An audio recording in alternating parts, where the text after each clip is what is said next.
Now.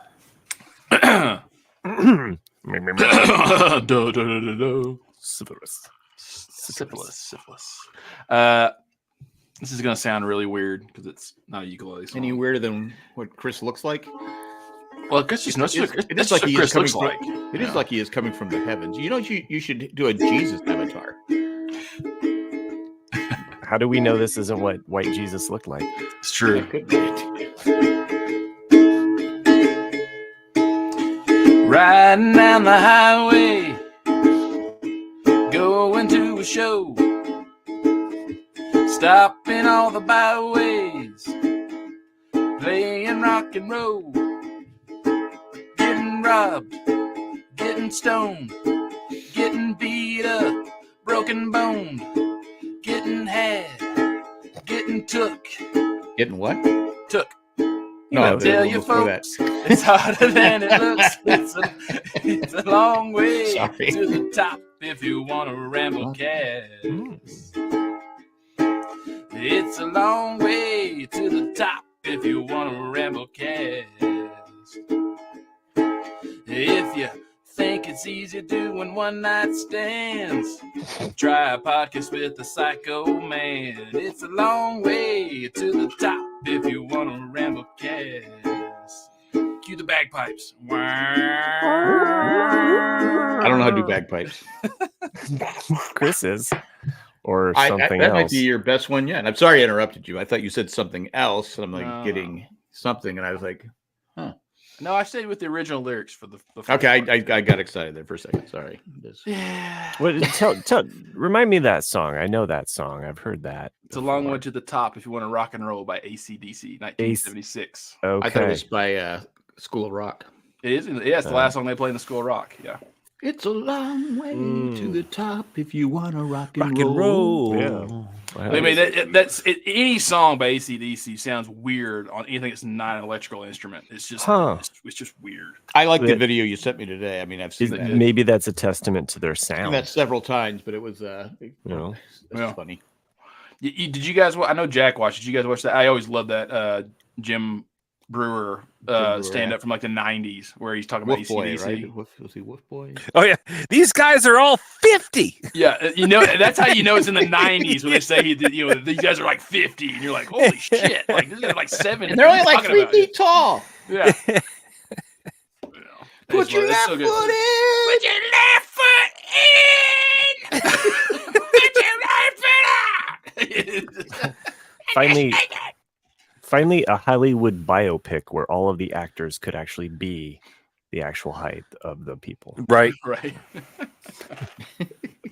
Starring Tom Cruise. And got it.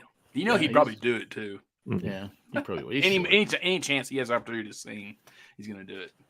And he can't sing. That's what's funny, is that he's been in so many movies where he has sang and he can't sing. His milkshake brings all the boys to the yard. Does he sing that? Well, he's in like the after credits role for what movie was Tropic that? Thunder? Tropic Thunder? Yeah. Okay. Jinx, Matt, you owe me a Coke. I thought I said it first. I thought we said the same time. Okay. I like the soundtrack to Vanilla Sky. That's got a lot of really great. I hated that movie. You're out of your mind. Any Cameron Crowe film. Any Cameron Crowe film's gonna have a great soundtrack. Cameron Crowe is, and I'm sure Matt Trees. Most of the time it's almost perfect. So it's like, okay. So I think that the original version of Vanilla Sky, which is Open Your Eyes, is superior to Vanilla Sky. But I like the twists that Cameron Crowe did with Vanilla Sky. I liked I like the homages. There's a shit ton of homages in that film. There's a lot of clever stuff in it. And doesn't he do it to Good Vibrations? Yeah, the reveal to Good Vibrations. Yeah, he's from San Diego. I haven't heard you say that. Drink. I do it for Chris's avatar. I like to see his expression, his halo expression. I like it when he turns into the Invisible Man. Yeah. So that's a new one. So if he become the Invisible Man where he's muted, that would be probably better, right? Well, that'd be nice, yeah, wouldn't it? What? You dicks. I'm just teasing you, Jesus. Dicks. He's our Obi-Wan Kenobi Jesus. Are you? Do you have washboard? Do you have washboard ads like Jesus? Washerboard style. No. That's I what don't. I want to know what Jesus' workout routine was, because every time he's up there on that cross, he's just like jacked. You know? Well, it was the first time that they had to have where like an admin they had to make. I mean, again, if I've said it before, if Jesus looked like me, would he have any followers? No.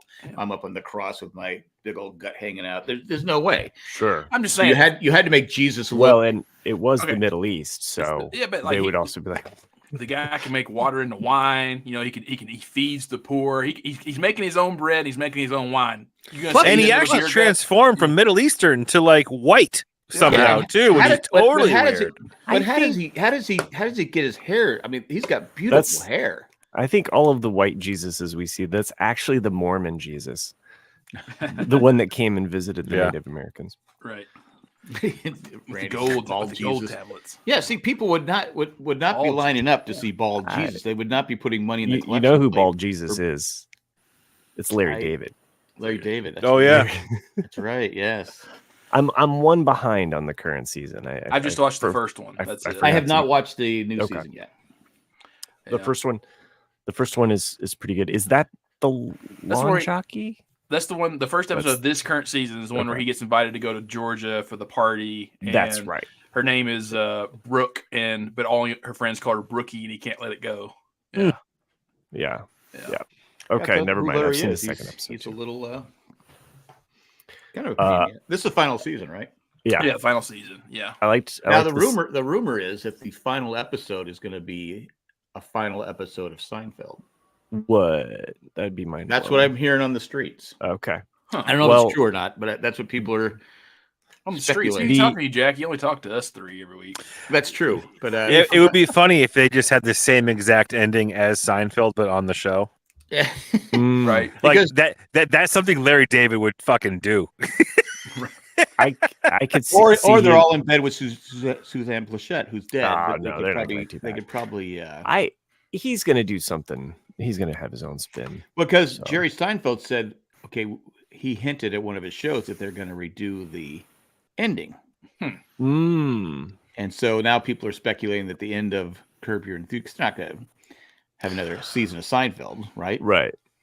I could see them taking it one step further from that, maybe. I mean, I'd like to see kind of beyond that moment, But when they go past it, whatever, like getting out of jail. Or just I don't know, more of that. Like start the episode out that they're in jail. Who am I to say? They're gonna write it the way they want to. But I will say I have seen the second episode, and I liked it better because it plays off the first one. And you can kind of start to see like, I wonder if he is kind of doing a larger tapestry here. What if it's one of those things where it just picks up where the ending left off? Because last thing you see them is just looking at each other in the cell talking, and then Larry ends up being in the cell next to them or put in the cell with them, and they've been sitting there this whole time, right? And then they leave together or something. Yeah, that could be kind of like a fuck you to the people that didn't like the ending. That's what I'm saying. I think it'd be funny as hell. Yeah. Well, Larry Davis goes, "Fuck you," because he would do it.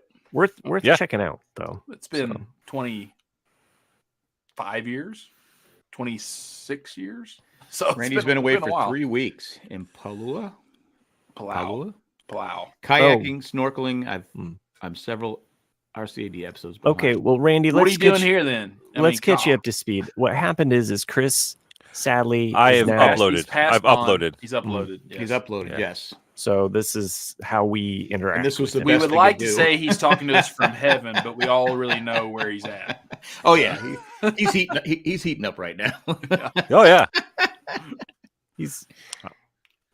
What am I talking about? I'll be joining you soon there, Chris. Yeah, I'm gonna buy you a beer when you all get here, so don't worry about it. Wasn't it George Carlin that said that? He's like, what drives me nuts is like whenever you're at a funeral and some dickhead or asshole says, "I know that he's just up there right now, down there smiling at us," and he's like, "How the fuck do you know?" Like, I fucking love George Carlin, man. Now Randy says Nick did a solo episode. I was here. I was fucking here. Who do you think started the fucking show, Randy? true. For about 2 minutes, maybe 1 minute, I had the Nick Dunn show, just me kind of going froze. Froze, yeah. For the 2 fans out there that loved the Nick Jack. Yeah, it actually was pretty good. But it was pure panic when Jack all of a sudden just disappeared. It was just me staring at my camera going, okay. I was like, oh shit, I gotta get back on there. Well, I texted you guys about it because it's been on my mind. I've been binging Better Call Saul. Yes.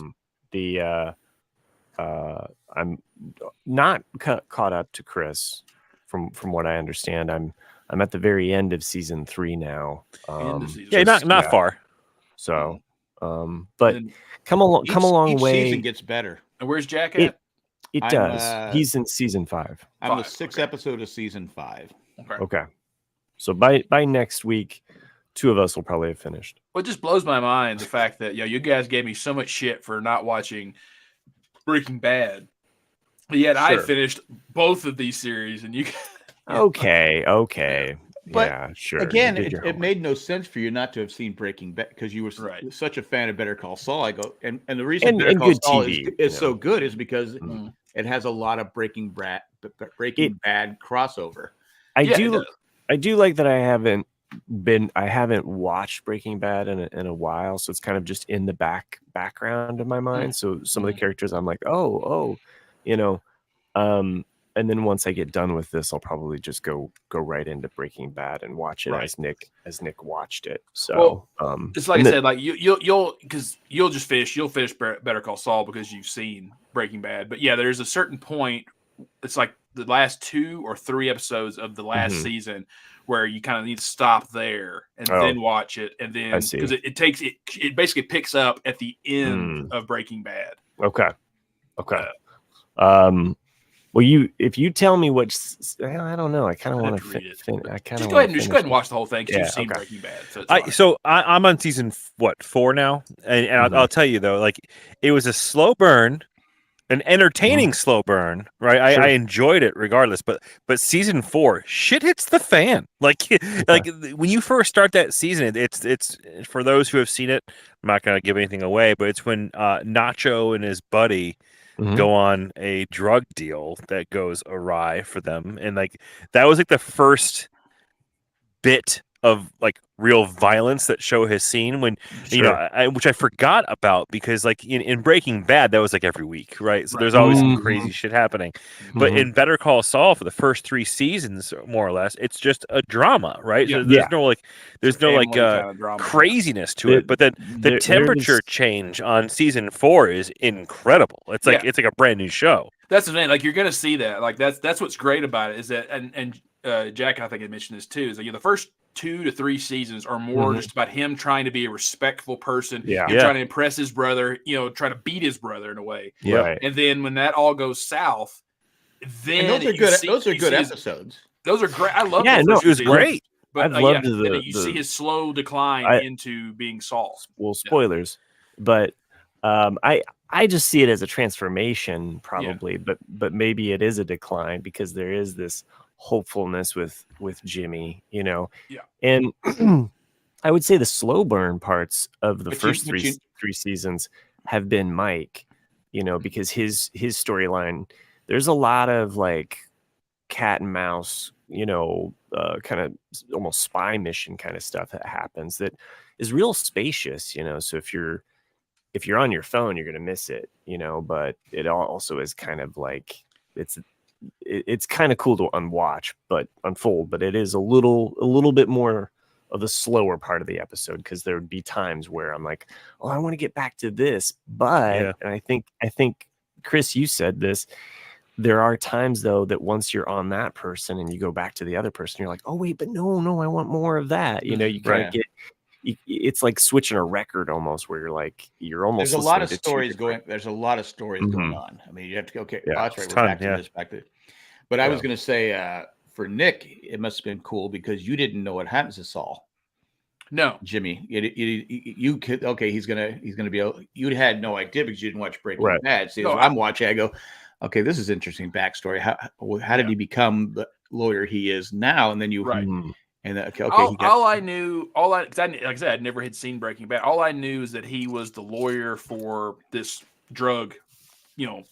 That's it. That's all I knew about it. And so it was like what Chris is saying. Like, to me, going from the first 3 seasons of kind of like just this drama to all of a sudden like, oh, shit's getting serious, was a really departure for me. And it took me a little while to kind of get used to that because I was already used to. He breaks bad. He breaks bad. Yeah. Yeah.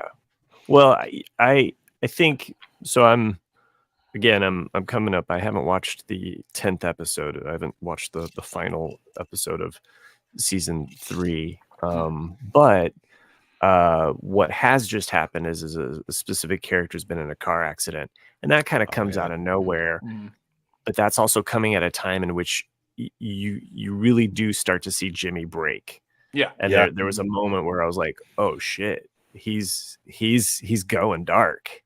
And it was just like this kind of shark kind of coming to the surface, almost like you can see the like the dark side, kind of like, there's an Anakin, to use the Star Wars reference. There's kind of an Anakin kind of turn into Darth Vader moment there. So. Well, his brother was kind of a dick to him, even though he did a lot for his. And you really have to have that story. I mean, there's a law moment, courtroom moment where things go down between him and his brother that really, like, he says it in the courtroom case. He says, you really have to understand, me coming into this situation with my brother. You have to know all of the history of what we have. So it's kind of like, you as a viewer, it's like, yeah, you've lived through this now. You've seen what he's kind of done for his brother and how he's tried to be solid and how his brother has also done him wrong. Oh, you sabotaged him the whole time.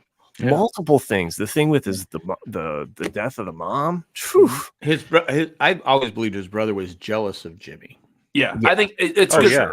Yeah, I think he's jealous because his mother loved him more, I think, and also even his dad forgave him for things. His dad, exactly, constantly forgave him. Whereas, he was a straight edge, straight line, and he worked hard for everything he did. Whereas everything came naturally to Jimmy. But he couldn't survive. He could when he has his issues. I don't want to spoil people, but when he has his issues, he couldn't survive without Jimmy. Right. Jimmy's taking care of him. It's a real prodigal son. Jimmy is not happy. it's a real prodigal son, Cain and Abel kind of thing, and Saul being a biblical name, Paul becomes Saul or Saul becomes Paul, right? Saul becomes Paul. I think that's how it goes. Christians, write into me, tell me how I'm wrong on the what, you think we have any Christians listening to us? For sure, man. Sinners, man. But I mean, I do remember Bible stuff from being a kid. I can't remember it. Okay. My wife's the same thing. I'm like, why can't you remember this? I felt like this was drilled into my head, these stories, but that's called brainwashing, Matt. I was going to say, because we were talking about Mike earlier, his character really takes off in season 4. I mean, really. I mean, and because from Breaking Bad, he was a great character. He, I'm not going to spoil people who haven't seen it because what happens, but I think Nick and I talked about the week was just me, Nick and I, that he is just amazing in the final episode. It carries over into season 5 because he's just. Well, I'm not sure which season it is where Mike, hires the crew, to do construction. That's season 4. So that's literally where I am right now. That's season 4. Yeah. I'm not trying to spoil you, Matt. I'm just trying to get which season is which in my mind. Okay. Yeah, so I agree. I agree with Jack and Kristen. Yeah, exactly. And especially for someone who did not watch Breaking Bad, you have no idea what is they're doing. You're like, oh, what the hell is this thing? The hologram. Let's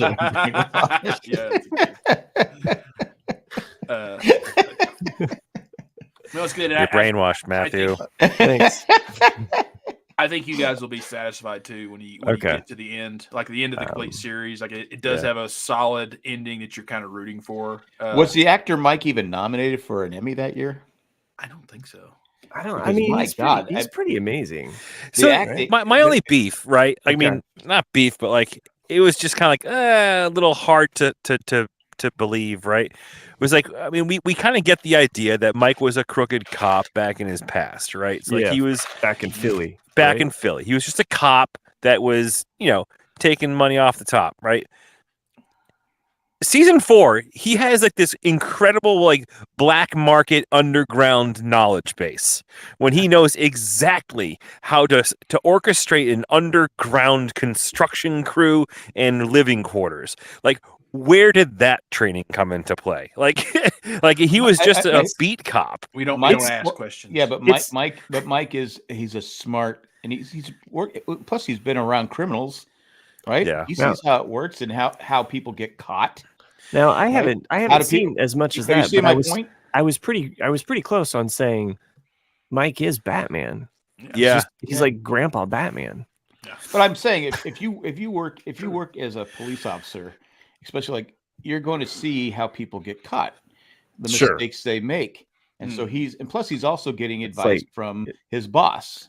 It's like accountant, right? He's not just him knowing what to do. His boss is like, this is the way I want it done. Yeah. So, I mean, the episode I watched last night was pretty incredible. It was like his manager of the chicken place cleaning the stove, and he's like, if you think it's all right, then it's all right. He's like going, and just the way they're showing the scene with the DEA agents, Hank and stuff going at, and it just and him looking at his phone, and the guy scrubbing the cinematography is also what makes this show. Oh, because you're like it gets so intense, and I mean, the writing is great too, and the acting is fantastic. So I think those are the things, like those aspects of like Mike and those quiet moments of him, stalking basically people with his binoculars. And can I just say, for the listeners that didn't know my private text to everybody, how does he get away with this without tinted windows? Well, like be fair, hey, there's that guy with the. But he's an old man. What? He's just bird watching? Come on, with a face like that. You don't know when you see Mike. You're thinking that he could kick your ass. What happens? Mike will kick your ass. He'll kill you. He'll kill you because he plays a mean drunk. You look at him, and if I saw an old man but I'm not gonna think he's doing anything. He's just an old man. Want to walk away, Tom, or whatever. He's just, just an old man. That's what I'm saying. Like, because you'd walk. Like, if you see him out there in your car, you'd start walking to him. He just roll down his window, look at you the way he does, and goes, "You need to walk away. Get the fuck away from me." And then you go, "All right, I understand." I mean, he's taking on his boss. So yeah, well, spoilers. I kind of feel like that even though Chris is right, he's definitely crooked, or he's got crooked things. He lost his son. There's things he feels guilty for, and was it his fault that he lost his son? Yeah, that's what he feels guilty for. You find that out in Breaking Bad. Yeah, that's earlier on in the season 2 or 1, I think. Yeah. But like, so you don't know that. Watching Better Call Saul, you don't know any of that. Sure. And then you find out why he is the way he is. But then you kind of want him to have some redemption, but he's also, he's got a good side and a dark side, like a lot of people do. Well, he takes care of he loves his granddaughter. Yeah. I think your comments about it. I thought your comments about it, Nick, were fair about saying, like, you with this show you get so much more about Mike's story, and how that's satisfying. I will say that is I think the bigger slow burn, because you kind of want to be on Jimmy, in the first couple seasons, because you're like, the show's about him, but it's really about a group of characters, So, yeah, well, and even the drug cartel, you get a lot more with that. So, I don't think it's a show that, I mean, we've talked about some large plot points, but if you haven't watched it, the characters and the acting is where it's at. It's so good. So if you guys remember that when I watched Breaking Bad, how I said that I thought the writing was better. They're both great. They're both up there top tier. I couldn't say like which one I think is better than the other. They're both very, very good shows. But if you remember, I said I hated the female actresses in Breaking Bad because I felt he wrote them so poorly. Whereas in Better Call Saul, Kim is one of the best characters. Kim's one of the best written characters, period. Like in a lot of shows. I mean, she's so good. She feels very authentic. She's very driven. Yeah. and it's And I think So- in that law, because it is kind of a law show, that field, you have to be driven.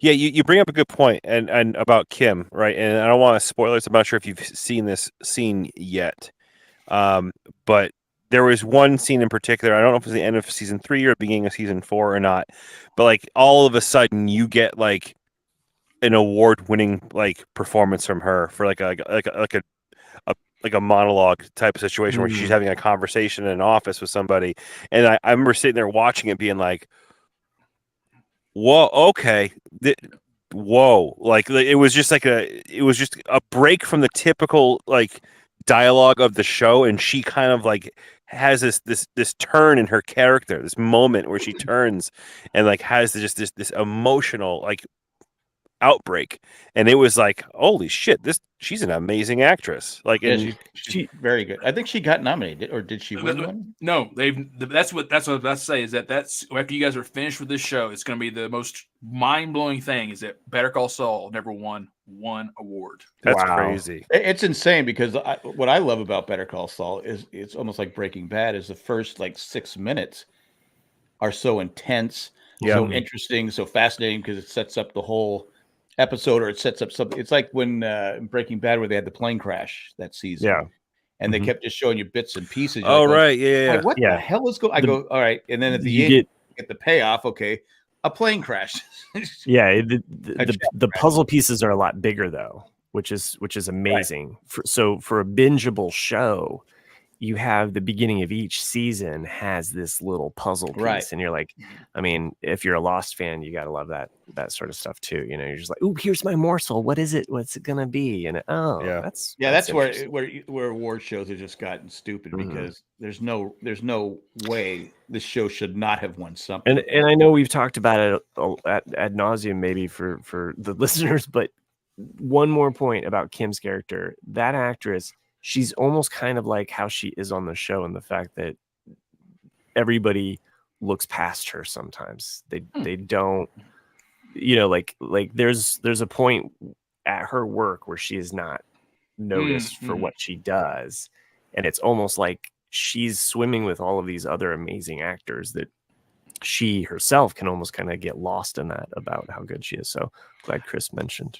I think a lot. I mean, if you're around other good actors or artists, that drives you to be better too. Right. I should. I can't remember his name. He's been in tons of stuff. The shorter lawyer in A Few Good Men. Not Tom Cruise, not Demi, the other guy. Yeah. But that actor. Kevin Pollak. Kevin Pollak. Yes. Kevin Pollak. He was doing a radio interview. It was, it's a few years old, but he was talking about that how. Him and Demi and Tom had been practicing things with Rob Reiner for a couple of weeks prior to Jack Nicholson getting on set. And said that basically Jack came 100% prepared. And they did the courtroom scene at the end of the film, like a practice run of it. And he said he was like 98% like there. And said like all three of them just looked at each other like, fuck. We've got to dial it up now, like you said. But it's things like that will make you go like, okay, this is going to be an epic scene. Everyone's got to be on their top game. We also said Jack Nicholson was, because a lot of times actors when they're not being shown, they just have a stand-in or something like that. He said he was there, making facial expressions, big, so the other actors could feed off him, instead of me just sitting there like he's going, right, whatever, just But he build off the energy, right? Exactly. So he was such a professional that he goes, well, I guess I should be doing that. Just different stuff that because a lot of actors don't do that. It's like, okay, I'm done. Okay, you have Joe Blow take my seat, and then you don't need me. So when they're just doing the one scene with the other, like Tom Cruise is doing his scenes all day long. He said Jack Nicholson would sit there and be there. Even though he wasn't being shown on camera. Right. That's awesome. I think that's amazing. You Weinberg. Yeah. I hate it that he's basically retired. Because Nicholson. Because he's having trouble. Like a lot of he said he noticed the last couple of pictures he did, he was having trouble remembering his lines, and so you could tell he was starting to slip. So he's just like, it's probably best if I just. Hey, look at Bruce Willis. He bow has out. dementia now, and so it's like. Yeah.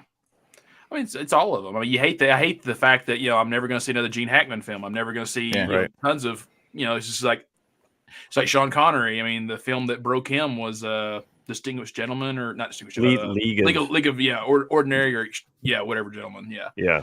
And he's like, okay. He goes, after that, he goes, I'm just done. He goes, I'm tired of this industry, and you hate it. Well, it's like anything else. I don't, even you don't see a lot like Clint Eastwood. He's still working. I mean, it's like 93, 94. But I think it would get old after a while. It's like anything else. It's like, okay, I love this job, but it's something to do. I think it's like Ringo Starr said that like a decade ago. He said that every year he goes, I go out on tour, and after the tour's over, I go, all right, I'm retired. He goes, and then I sit around the house for 3 months. I go, all right, time to get back on the road, because you get tired of just sitting around, and like you got to do something. Sherry says Marlon Brando used to use an earpiece to read some of his lines. Oh, yeah, I could see that though. It's like it was Chevy Chase in Christmas Vacation. Didn't the other actors have his dialogue on? No, just for the scene where where he had the long dialogue. The tire, Tyrant. Hallelujah! Holy shit! That one. Yeah. That's well, and you kind of see him like looking around too. Yeah. So like he's. I think Marlon Brando too. In The Godfather had something. I think Robert Duvall was talking about it, where he had the script written on the. He goes, Marlon Brando. Let's face it, great actor, but it's like he phoned it in for like 20 years. Yeah. I think he had it written on the oranges. So. Well, that's what if you watch that Val documentary about Val Kilmer, he said that the only reason why he took Dr. Moreau or that film, he said it's because Marlon Brando was going to be in it, and he said that Marlon was never there. He said it was always his stand-in. He said unless he was just directly on camera, right? That's what I'm saying. About Nicholson. But the part with the cat, that he's stroking the cat. Right. That was just a stray cat he picked up, and he decided to put it into the scene. Marlon Brando, really? Picked up a stray cat, brought it in. He goes, "Oh, this will be, That's funny." Just not how his mind worked. He just was great actor, but he was just like, okay, he's a little eccentric, and it's like. I was thinking of Dom DeLuise. There's a spoof that he does that in. I can't remember which movie it is, but he's petting the cat, and he looks at it and goes, "This cat is dead." And on that note, we're going to take a commercial break. I forgot about Dom DeLuise. He was just a fun dude. He's awesome, dude. Yeah. I mean, both Cannonballs. Robin Hood, Men in Tights, he says. Oh, Will, yeah. Hell, he was even he's the voice of the Crow and Secret of NIMH. Like he was in lots of cartoons. And his son has been on. Actually, a couple of his sons have been. One of his sons was on 21 Jump Street. Yeah, original TV show. So yep. But I like his outtakes in what's that, Cannonball? Cannonball, yeah. Him and Burt Reynolds, and Burt Reynolds is slapping his face. He keeps laughing. Stop hitting me! And he's whacking him. He's not holding. And then in the second one, there's that scene where Frank Sinatra's, like they call him like the king or something like that, and then the outtake is he goes, Burt Reynolds is like, "Your Majesty," he goes, "We're cannonballers." And then Frank Sinatra's like, "Look, guys, I've been lonely from time to time." And it's like the outtakes in Burt Reynolds movies are probably a lot of times better than the film. Movies. Yeah. Better than the film. But the Cannonball Run movies, and I feel like those movies are always like on. That was my Star Trek. Like that was the show, the movie that was always on TV. Jack. It was I probably have watched. I don't think I've ever watched it like from the start to finish, but I've watched really? Every part of that movie in some weird different order, just from it being on TV. I remember Cannonball Run more than I remember Star Trek being on TV. I imagine the being on the set must have been a lot of fun. Oh my god! Yeah, the drugs. They're just drunk. The amount of drugs on that set. Are you kidding me? And I can't imagine. God. I can't imagine anyone that cast just knowing them taking either one of those films seriously, because they're just having a fucking hilarious time. Yeah, they're making money. Yeah, because there's a serious movie that came out first called Gumball Rally. Okay, and if you've never seen it, it's the same story where they're racing from New York to And it's got comedy in it. But it's more intense. I would say more. It's called Gumball Rally. It's Gunball or Gumball? Gumball. Okay. When a Gumball comes out, I forget how I haven't seen it in a while, but Gumball comes out and they all race cross country. You have your part. It's the same thing, same concept, except it's a little more serious than. We're gumballers, Your Majesty. Well, there's so many lines in that film you don't even think about, because my dad used to say it to me a lot when I was a kid. Like, to be brave. He's like, if you're gonna be a bear, be a grizzly, which is also in Cannonball. It's like, but it's just a random line from a film, but he knew I would know what it meant, And it's like, I don't know. It's got a young Gary Busey in it. Gumball Rally. Yes, it does. Oh, Gumball. Okay. Yeah. A young Gary Busey. I don't know if that's the one. Is that's the one they call the cops? If you catch me, the two girls say, "If you catch me, you can have me," and their car breaks down or something like that. No, it's not. Oh. There's always two beautiful ladies in them. Yeah. But, yeah. It seems like in those days too, if you had a comedy, there was going to be like a boot moment, like like both Gumball has its really big like Police Academy. Yeah. Also, so it's funny, like Police Academy. I guess just right at that age, I guess my grandparents or someone had recorded Citizens on Patrol, which is considered to be one of the worst Cannonballs. I've seen it the most. I've seen it the most. Yeah, I watched that a ton when I was a kid. Citizens on Patrol. Which one is that? That's the one where what's all like the. It was like what's it? It's like the squeaky squad? voice girl, the squeaky voice woman. She comes in. The big fat Albert looking dude comes in. Yeah. A young David Spade is even in it. Okay, that's right. Yeah, that you're correct. You're right. Yeah. You're correct. But yeah, you're Then right. I'm the same way, Nick. One. I've seen that. I've probably seen that one the most. Yeah. I think I know exactly which one you're talking about because I've seen that one too. So yeah, it's where they bring all the old people, in, and it's just a different film. The cop program. Yeah. Sherry says, "I like a mad world. I love a mad world. It's like probably not for a lot of young people. Probably haven't seen it. Have you seen it, Chris? I've seen that one. No, it was stars of the 40s, 50s, and 60s, and that." Citizens on Patrol was 87, and it still had Steve Guttenberg. Yeah, it had the Goot. That's the last one. Yeah, last one. Bobcat Goldthwait. Sharon Stone was in it. That's right. Yeah. That's right. Yeah. So Sharon Stone was in it. Yeah, she played Claire. Oh Matson. yeah. So I'm looking at the full cast here. You got Bubba Smith. Yeah, he's in all of them though. That's Hightower. The funniest joke Tony Bobcat Hawk Goldthwait ever told was after the Rodney King thing, and he's like going, "If you ever see me being beaten up by a bunch of people, put the camera down and help me." For real. Well, it's like I always think of, just speaking of Rodney King, I always think of Bill Hicks. Oh my God, yeah. He was talking about that. He goes, "You guys remember what's his name? He was the truck driver guy's ass kicked." Oh, you remember them? Yeah. Jeff. No.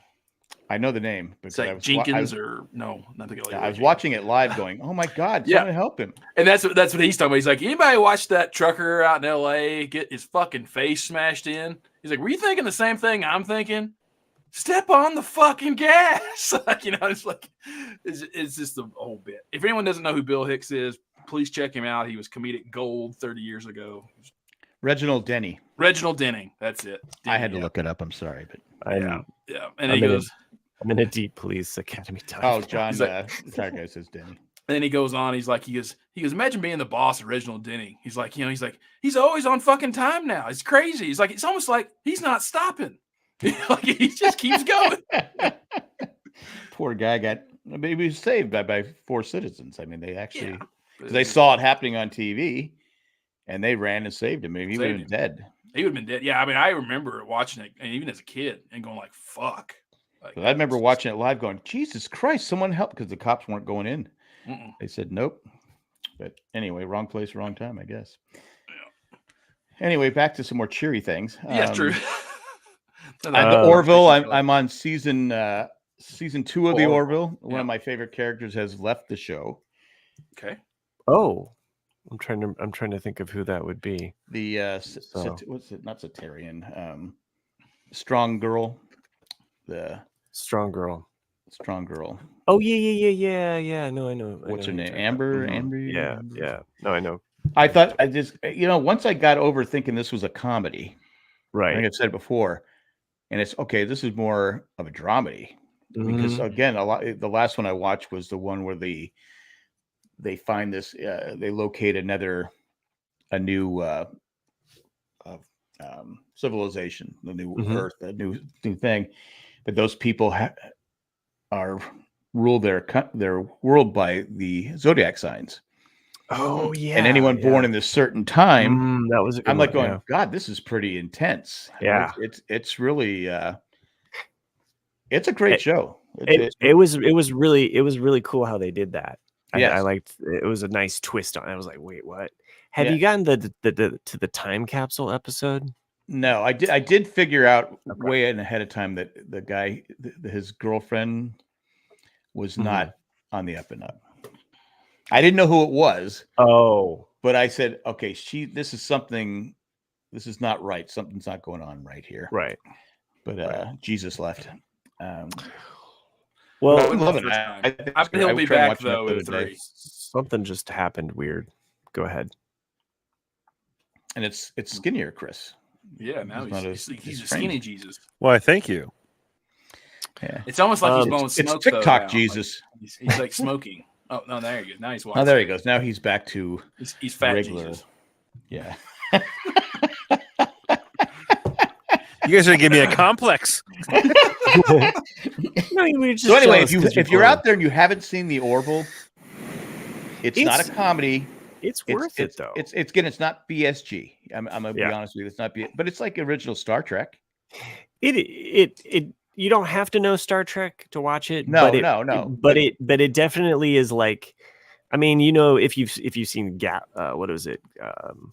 Galaxy Quest. If you've seen Galaxy Quest, it's kind of in that vein where it's just like, well, it exists in this kind of the same Star Trek universe, I guess, or it's not Star Trek though, Right.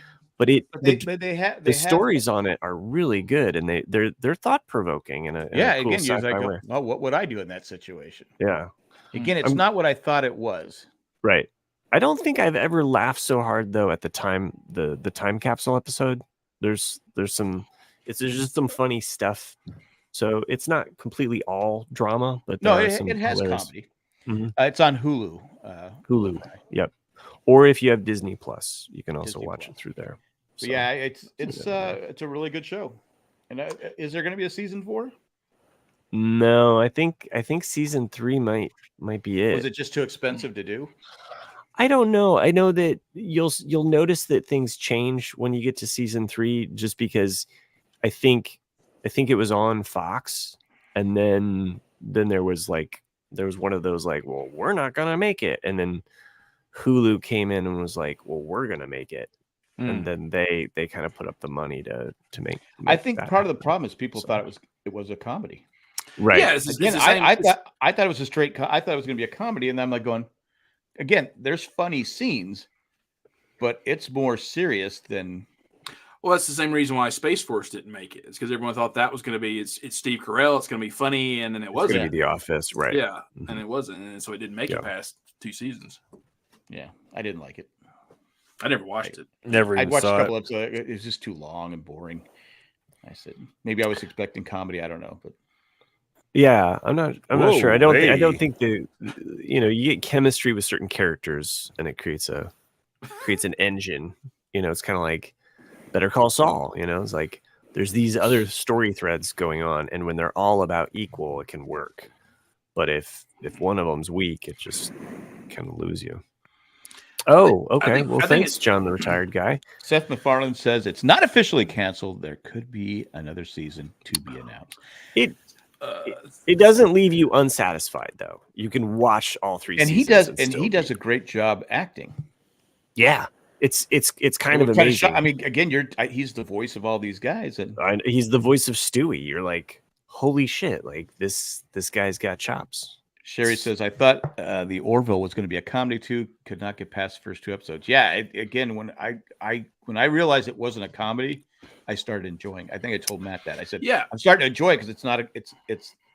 And Sherry, okay, I'm not laughing. I'm not. Sherry, I started it a couple times, and for whatever reason, got past the hump there of watching a show, and then just grew to really love some of the themes and topics that they deal with, because there are some fun sci-fi things. So Yeah, it's funny to me about series, like sometimes just they name them the wrong thing.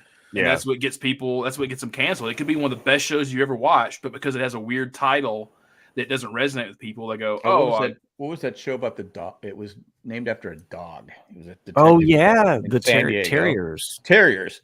Yeah, I didn't watch it Terriers, at first. I go, oh, what the hell is this show about? And then Jay said, oh, you got to watch it. And that was a great show. But I think the name, like you're saying, Nick, the name killed it. The name, yeah, they killed it. It was the name Terriers, because people are going, the fuck does that even mean? It's like there was a 1-season BBC show, and they tried to bring it over here, which they did 1 season of it too, called Utopia, and it's a fucking excellent show. And they canceled it because no one watched it, because they're like, "Well, what's Utopia about?" And it has nothing to do with Utopia. It's not. It's a dark fucking show. Is that the one with John Cusack? Yes. Yeah, that was fucking incredible. Such a good show. Yeah, and they canceled it like immediately after season 1 ended. Well, yeah, boombox. Utopia. So it's like, Utopia. Yeah. Not that John Cusack. John Oh, Cusack. okay. I'm trying to remember. Yeah, It it came out was. like 2 years ago. Yeah, it was John Cusack and a bunch of no-name younger actors and actresses. Yeah, it's really good. I'm looking that Matt, up. yeah.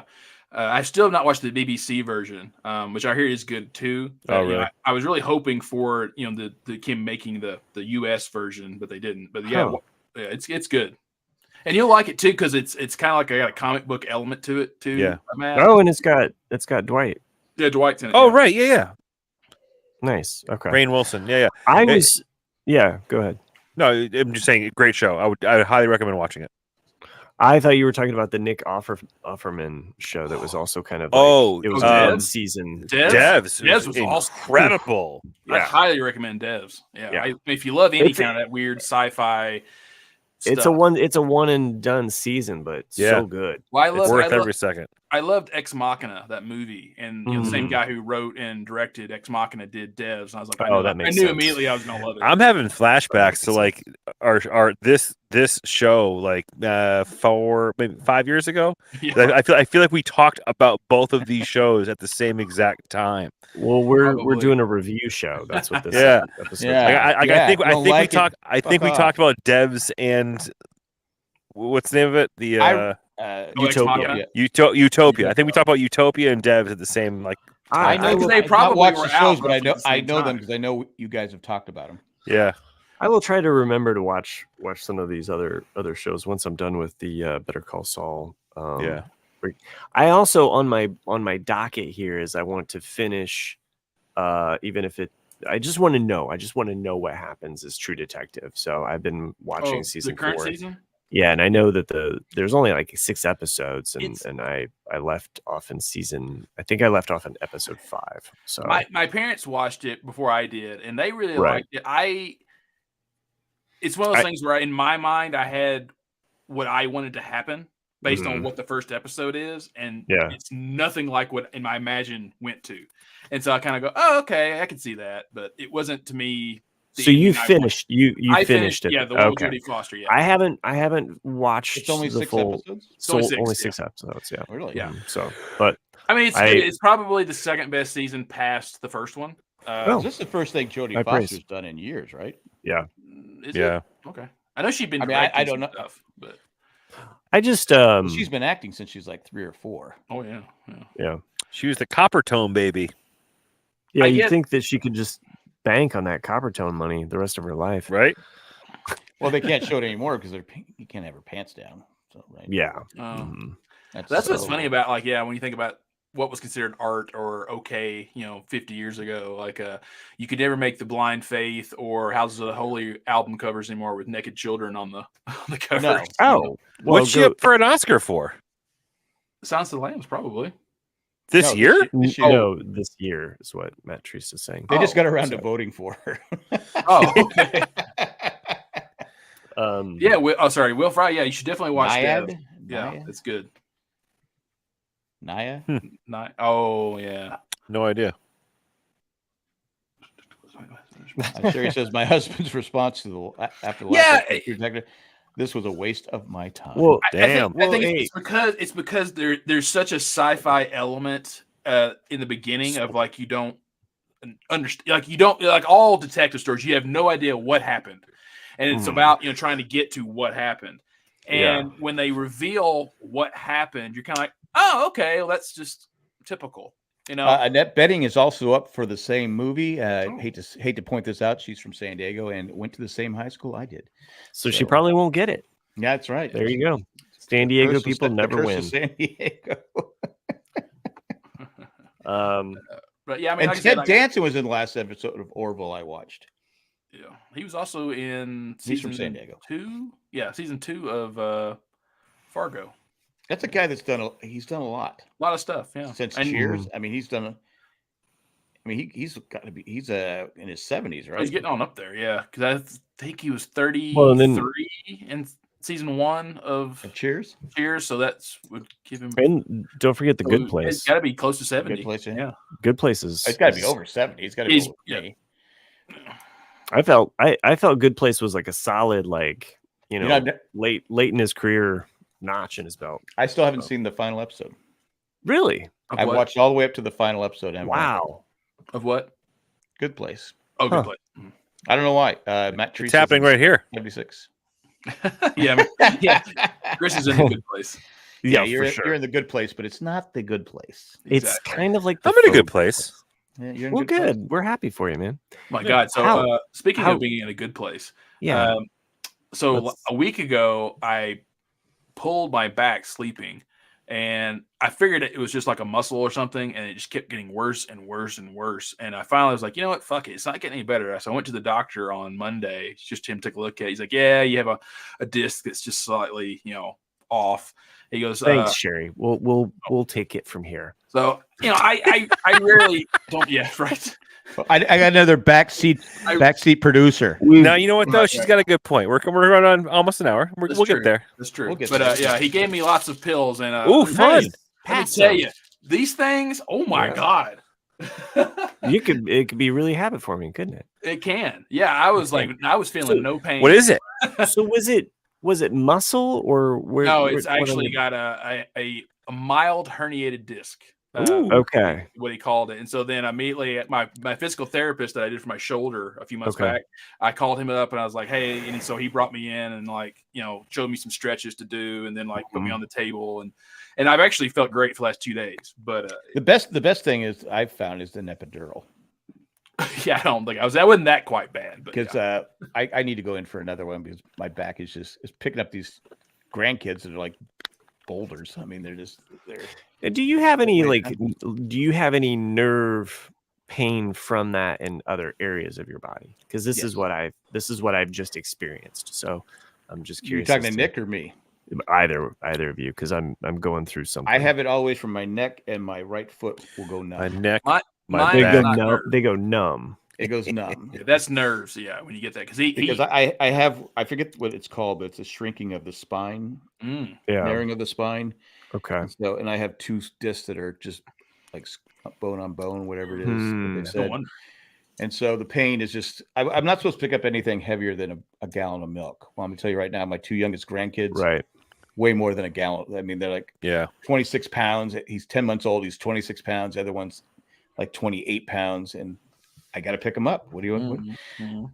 So I don't sleep much at night. I cry, but I need to go in for an epidural. But those things those take the pain down a lot. Yeah, it does. My mom is going in for back surgery mid-March, but she's basically same thing. She was getting epidurals October all the way till January. Holy shit. And she was then they start. She has osteoporosis, and she didn't know that until this happened. And it's kind of like Jack, like the bones were starting to push on each other, and so they started injecting her spine with I guess calcium or something to rebuild the spine bone density. And she's like, dude, since those shots, she goes, I don't need the epidurals anymore. It's just the fact that your bones are starting to get stronger was enough to where she's like, oh God, because like she was just laying on the couch, and then every now and then you see her go like, fuck, you just because it would just pinch, and like, damn. Yeah, I try and stand up sometimes, and it won't pop. Right. It's just like discuss our back pain further. Welcome to the old man show. Okay, it does suck. I'm telling you, there's nothing worse. Because I've had broken bones, torn rotator cuff. There's nothing worse than back pain. Nothing. Last Friday, I started to get this like ache, kind of like on my leg, on my kind of my thigh, right above my knee. I just this kind of like kind of like when you have shingles and you don't want to be like touched in a spot because it's like so sensitive to the touch, but almost kind of just this ache, like so. Anyway, started getting worse. And it kind of goes all the way up to my hip, and so I'm just kind of wondering, like, what is this? And so it's this back pain that I have. So it's like the back pain is like affecting this nerve region that kind of stretches around. We are so fucking old. For sure. I've been fighting this for a week, and oh man. Well, when you Chris mentioned getting old, massage. when you get old, everything you injured. Oh my God! All throughout your life, because I have a hip problem too. Because I was playing hockey one time, got tangled up with a guy, another player, flipped up in the air and landed right on my hip. Yep. And I'm like, I didn't have any padding there, and I saw stars. It was like, oh my God! So every now and then, it will just ache.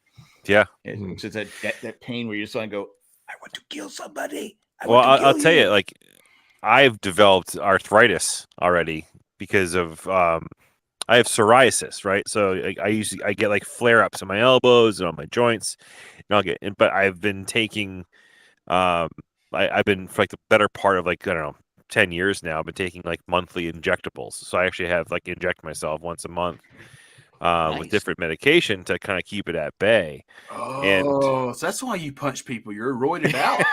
He's roided out. Yeah. But yeah. Shit. You walked right into that one. I fucking walked right into it. But I'll tell you, like, but in like when I get like, kind of like the in between doses, or if a medication I'm on starts losing its efficacy, like part of like the side effects of having psoriasis is also arthritis or psoriatic arthritis, because it's the same part of essentially your nervous system being affected or whatever.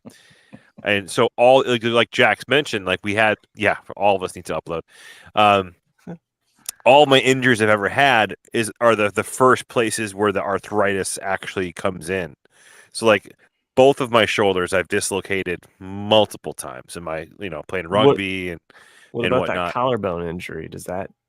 Yeah. Because I broke my collarbone right next to this shoulder, and it's slipped in shit, right? No, that was not the same thing, but I did break my collarbone. I was in like 13. Skateboarding, right? Riding my bike. Right. Okay. Yeah. I knew it was some activity like that. Yeah. But like, and I've broken almost all of my fingers, in the past too, from playing baseball. I got hit in the hands a lot when I was batting. So like all of my both of my index fingers. Well, how high did you hold the bat up? You're supposed to hold it at the bottom, not the top, as you're swinging. So both of my index fingers are like they get hurt a lot every once in a while, and in between those medications it like comes back. Sure. But yeah, all the places where I did get injured are all being reminded of me. Yeah, and how old are you? 43, 44? I'll be 44 in May. Okay, wait till you. I know. It gets so much worse. I mean, I can imagine. I'm not trying to be a downer. John the Tiger, I thought I was watching WebMD. Just wait. It sucks. It really does suck. But anyway, let's get on a cheerier note.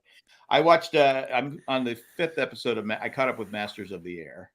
Oh, okay. Yeah. Oh, cool. Yeah. Nick kind of spoiled me on it, but did I? Yeah, you told me about a character that goes. I gotta put that up on my list of stuff to Wow. watch. Oh, actually. sorry. Wow. It's okay. It's okay. But I don't know if he's not. He might come back because No. Yeah. No, I'm just He saying doesn't come back. we don't see him. We don't see him disappear. No, I'm pretty sure Elvis is still around. Yeah. You think Elvis is in the building? Still? I think he's still around. Yeah. I I think what's going to happen is that I don't think even the young pilot, the one where the plane exploded on the ground, I think all of them are going to end up in a prisoner of war camp, and it's going to be an episode of Hogan's Heroes. There's no way there's no way that guy survived though. I just saying. I don't know. I could see it. I mean, I thought at first because my wife. I go, no, there's no way. How could you?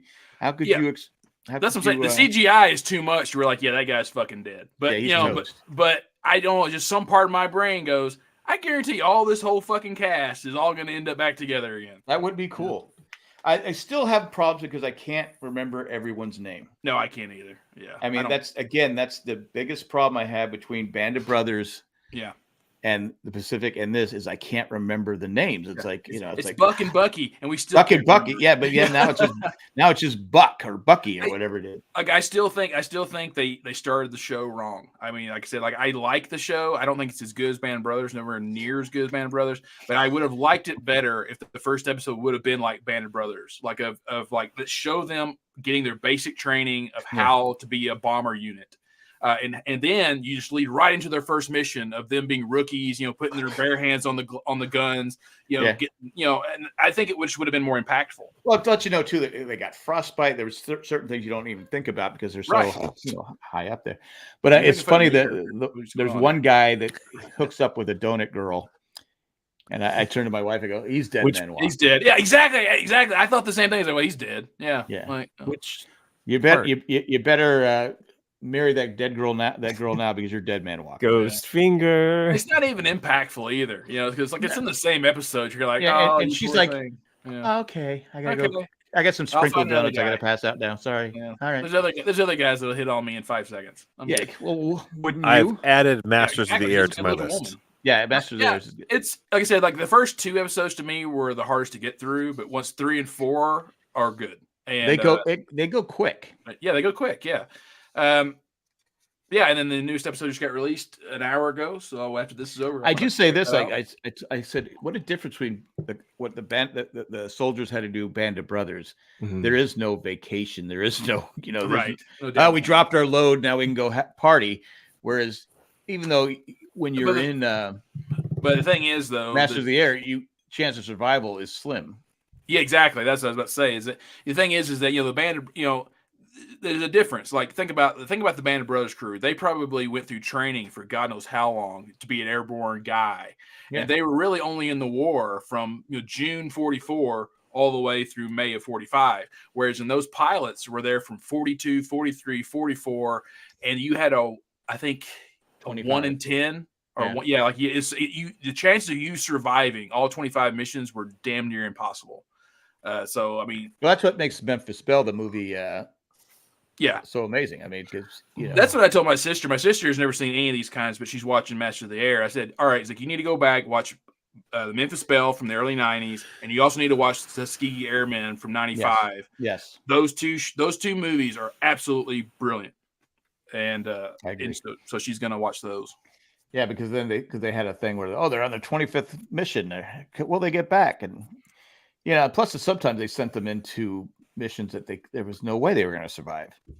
No, and that's the one thing that the Memphis Belle does not really highlight. It kind of makes you think in that movie that this crew was together the whole time.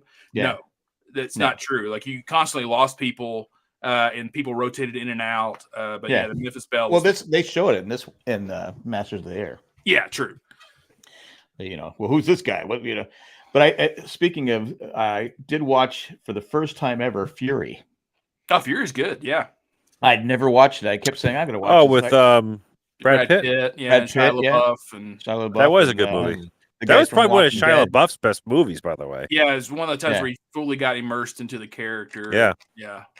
It's more accurate. Like to actually, if you want to see a film that's probably Mutt Williams like to be in combat, is a masterpiece. Benjamin Button. What did you say? No, Mutt Williams is a masterpiece. Oh, Mutt Williams. Yeah. But I liked it, and I except at the end, I'm like, okay, this was a hopeless. There's no way you're going to win this. That's exactly. It's damn near. Well, the thing is, a Sherman was basically a purple heart box. I mean, you put it around through a Sherman. It was no Tiger. I mean, that's yeah. But the scenes, I mean, were pretty graphic, and I thought Brad Pitt does an excellent job in it. Yeah, he did. I don't know why I wanted. I remember wanting to see it in the theater, Mm-hmm. and we just didn't do it. And I said, every time I'm on Netflix, it pops up. I go, I'm going to watch that one of these days. I'm going to watch it one of these days. And finally, Saturday, I said, I watch it. Good movie. So I crossed it off my list. That's all I got to say about that. Siri says, thanks, Knack. Nick and Jack. Thanks, Knack. Thanks, Knack, because of my husband watched first episodes, Masters of the Air, and thought it was a little slow. It's slow, but I still find it interesting. Yeah, I mean, there's things that irked me a little bit. Like I said, the first two episodes to me irked me the most. But like things like I think it's in the third episode where they fly to Africa, and then all of a sudden in the fourth episode they're back in England. I'm like, well, how the fuck did they get back? Like it's like, what the fuck? Well, they show they got rescued. Yeah, just kind of, I don't know. Like I said, I don't know. I mean, well, it's amazing how shut up the planes all are every time they come back. It's like how they put those things back together so fast. Yeah, I can't remember if it's in the fourth or fifth episode where it's like one of the young guys is like, dude, we're in a fortress. He's like, you know, they just call it that, right? He's like, yeah, it's not like it's a tin can. It's a tin can. Like bullet's gonna fly right through that. And that's what cracks me up. It was like he actually listened to some of the veterans. They talk about being a waist gunner or a tail gunner or any of the gunners. They said, like, you put an 18-year-old kid in a plane and you give him a 50 caliber machine gun, you think like, yeah, I'm gonna shoot down a plane. He's like, you realize that your odds of hitting a plane going 500 miles an hour are going right past you. It's like trying to throw a BB at an asteroid. It's like the odds of you hitting it are slim to none. Yeah, and it's like, but it's just but you being young and stupid, you think, oh yeah, and then I think it's the third episode where the Brits are maybe in the second episode where the Brits are saying, oh, we fly at night. You guys are suckers, and then well, that's Roosevelt's decision. Yeah. Well, yeah, I know it was. I go, yeah. Why are we flying during the day? Well, they wanted a nonstop bombing campaign. I get it, but it's like, well, I mean, Roosevelt decided that we were going to do daytime bombing because the Brits had already lost so many people from 40 on that were like, all right, we'll do the day, you guys can do night, and then they just agreed, like they talk about in the show, they just agreed on strategy. We bombed factories and military targets, and they bombed civilians. Right. So it's just. I was thinking Band of Brothers, where the English tank commander, they tell him there's a tiger right there, and he goes, right. I can't if I can't see it, I can't shoot it. I have orders. And I go, but it's right there, and it turns the whole market garden all over. Market garden, yeah. Well, that scene does drive me crazy too, because like, dude, you're in a Sherman. Like, it's like, why would you advance on a fucking tiger? Like, no. Yeah. Anyway, yeah. That's all I got about that. That's all I watched. That's all I've seen. I watched the most recent It's Always Sunny in Philadelphia that came out. God, I haven't watched that series in a good 2 years. I need to. I love It's Always Sunny. The most recent season, it's you can bang it out pretty quickly because it's they're bang it out 20 or 30-minute episodes, and I think there's only 8 for this season. It's not like a big season, it's a shorter season, but there is a Breaking Bad episode. Oh, nice. I'll just say so. There's there's a couple of really good ones. There's a couple where you're just kind of like, okay, that's all right. I tried to get my dad to get into that show, and it's probably my fault. And that the episode I introduced him to was the one where Frank gets inside the couch at the party, because I thought he would find that one hilarious, but he's just like, oh, Jesus Christ. So if you guys haven't seen this episode, like, Frank does not get invited to this office party that's like his former company. And so what he does is he gets someone to put him inside this leather couch so he can listen to all the conversations. The thing is, though, he starts burning up, inside this leather couch. So he takes off all of his clothes. And then all of a sudden, in the middle of the party, you see like these hands on the leather, and like people are like, what the fuck? And then you see his face come out of the seam. And he comes out like a newborn, like a baby, calf. Like a baby, just a naked Danny DeVito coming out of it. And you're just like, what the fuck? Yeah, I think I stopped like episode 6, season 6, but I always liked it. I don't know why I didn't keep up with it. Yeah, such a good. Yeah. Jackson Glover says Survivor 46 is coming next week. Yes, it is, and we will be doing a preview show on Monday. The gang is back. Yeah. Do they have the winners for that, though? Bringing back the whole gang. The whole gang. Colleen. Yeah. And the rest. Me. The rest. It's mainly just you and Colleen. No. No? Jamie Joe. There you go. Is Jay still Who doing should it? be on Petticoat Junction. Did Jay quit? Jay quit a few years ago, yeah. Okay, I figured. I'm tired of talking about Survivor. Jamie Joe's better than Jay anyway. Okay, cool. She's actually better than Colleen and myself because she knows what she's talking about. Oh, Well, there you go. always nice when you get the experts. Yeah, I just, I'm too busy either criticizing the show or bitching about something. Being a Nick. Yeah, I'm a nitpicker. Nick the Nick picker. No, last season was Nick's really good, picks. though. Last season was really good. Really wild and wacky. Yeah, I know you two guys probably never listened to the Game of Thrones podcast, but I I listened did. to it. No, I did you? listen. Yeah, Yeah. okay, yeah, because that, No. especially I those was last I two was being seasons, supportive. it was definitely me just going, "This show fucking sucks." You know? No. Yeah. It went I from me definitely- being happy to all of a sudden just like, "Argh." I think I kind of lost it at the chain scene. Yeah, the chain. Yeah, that was that- the point. That's That was the jump the episode where shark, really, I think, where it's like, yeah, okay, where the fuck did these chains come from? right. Yeah, that's the episode where I really went completely off. Yeah. If anyone look back, Yeah. and You listen to that couldn't episode. come up with a better plan. Yeah, I was like, all right, let's get the Nimitz-size aircraft fucking carrier chains out. Yeah. You know? Exactly. And they just happen to be right here. Yeah. Right here. Yeah. Anyway. All right. So we get to the verses. Not that Sherry had any kind of influence on us getting to the verses. I purposely went longer just to make her mad. Oh, okay. That makes total sense. We want to talk about back pain more. Let's talk about back pain. We all right, talk so about I- what we know. Yeah. Yeah, it's true. that's all we can do. Getting That's all old. we can do. Do you guys want to know the results of last week? Yes. I know We wanna I'm know second who's to co- last, so I get to go second this week. We want to know who's coming in or going first. Okay. Well, I kind of predicted what would happen on this one, but so in fourth place with a whopping two votes is Phil Esch from the Grateful Dead. Oh, what? So for everyone out there, we were picking our fantasy bands. Who's going to be our bass player? Do you want me to leave? And- Which one do you want me to leave up? No, hold on. Keep going, Nick. In third place with Well, who finished in fourth? Chris did. Chris Chris. did Phil with Esch. So Phil Chris has Lesh. the first pick. He did. He got first place and came in dead last. Grateful Dead. The Grateful Dead. What do you I was know, gonna Mike? try and do it.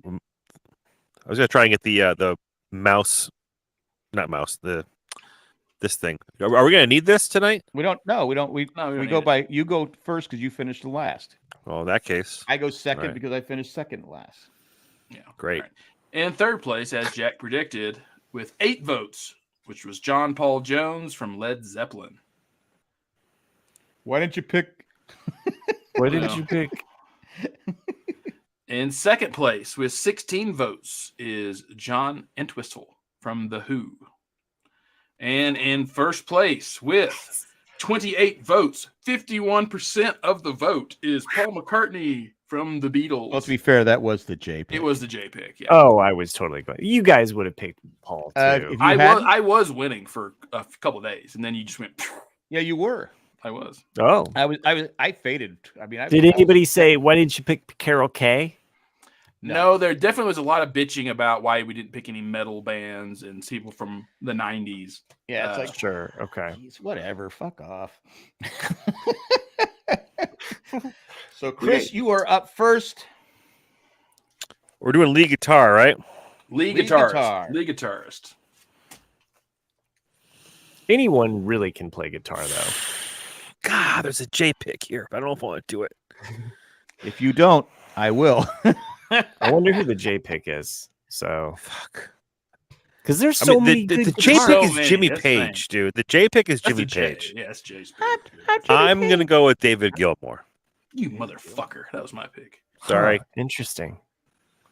I thought he's not gonna win, but fuck, I think he's the best. Well, that Um, yeah, that was my pick as well because he's got this bluesy, spacey kind of quality in the way he plays. It's very melodic. You can whistle almost every single one of his guitar leads, which is why you like him. It's because it's just like you have it memorized. You know, you can just follow along with it. Whereas in some people, like God, I'm forgetting his name now. Like any metal guitarist, they play so many notes because they're playing so fast. It's kind of like that's fucking rocks, but you're never gonna, you know, it's not melodic. Can't mimic it. Yeah, if I can't mimic Kurt Hennett. That's what I'm trying to think of. Yeah. I'm up next. Yep. I thought this was going to be the J pick. I'm going with Eddie Van Halen. Okay. I love Eddie Van Halen. Yeah, personal friend of mine. That's a solid. Like no one's gonna have a shitty pick here. Like this is like. There'll be someone. Why didn't you pick this guy? Yeah. Oh well, with guitar, I mean, there's a lot of really good guitarists, though. I mean, it's real. This really comes down to like we're picking our fantasy band here. Yeah, you know, and like who you're my fantasy band. Woo! Yeah, I mean, like if I'm picking, like I said, like David Gilmour is probably my favorite guitarist. You know. But you really took Nick's you really pick. did. You really did take my pick. I'm sorry, but you know that I would like to pick. I would like to pick George Harrison because I really think George Harrison was a brilliant guitarist. That's another. That would have been. That was one of my. It's a solid, but I'm not going to pick George. Even though I love George. I'd pick George for so many things, but I'd not marry him. Yeah, I know. I'm actually going to go with Duane Allman because. Really? Yeah. Okay. Because Duane Allman to me is. He's an excellent guitarist. He's probably in the top 3 guitarists of all times. Even though he's only around for 2 years when it comes to actually the Allman Brothers band, you know, he's so much of his studio work is so good. He influenced a ton of people. So basically, you want to pick the lead singer next week. You want to pick number 1. You don't know. Do you think was he was on Freebird, right? No, he's dedicated to Freebird. The song was written as a dedication to him, but he's on Layla. Oh, okay, right. So if you isolate the actual lead guitars between Clapton and Duane, especially on the second half of Layla, I mean, Duane is playing fucking circles around Clapton. It's just insane. And Clapton's really good. He is. Yeah, he's one of the best. Yeah. This is hard because there's just so many really great guitarists. I just throw a dart at any of my heroes. I feel like they would be good for this band that I'm putting together in my head.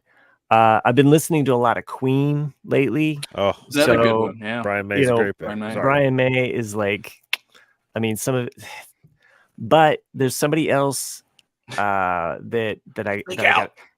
So that's my like honorable mention. Is it Chuck Berry? Well, I thought about Chuck Berry. I had Chuck Berry written down. I was like, I mean, go back to the basics there. You go back to the roots. Go back to, there's a version of While My Guitar Gently Weeps. That was played at the Rock and Roll. I think it's the Rock and Roll Hall of Fame. Oh my God, yeah, that's the most amazing video ever. Yeah. And there is a guitarist that plays on that Prince? that just completely melts the face off of everybody. Fuck, this is a good pick. I'm picking Prince. Yeah. So yeah, I mean, he is an amazing virtuoso about just any. But you know the reason why he did that, right? Yeah, such a good story. Yeah. Okay. I do. Okay. So go ahead. I mean, So basically, in 2005, I know 2003 was like the 500 greatest records. I think in 2005 or 6 already. Was the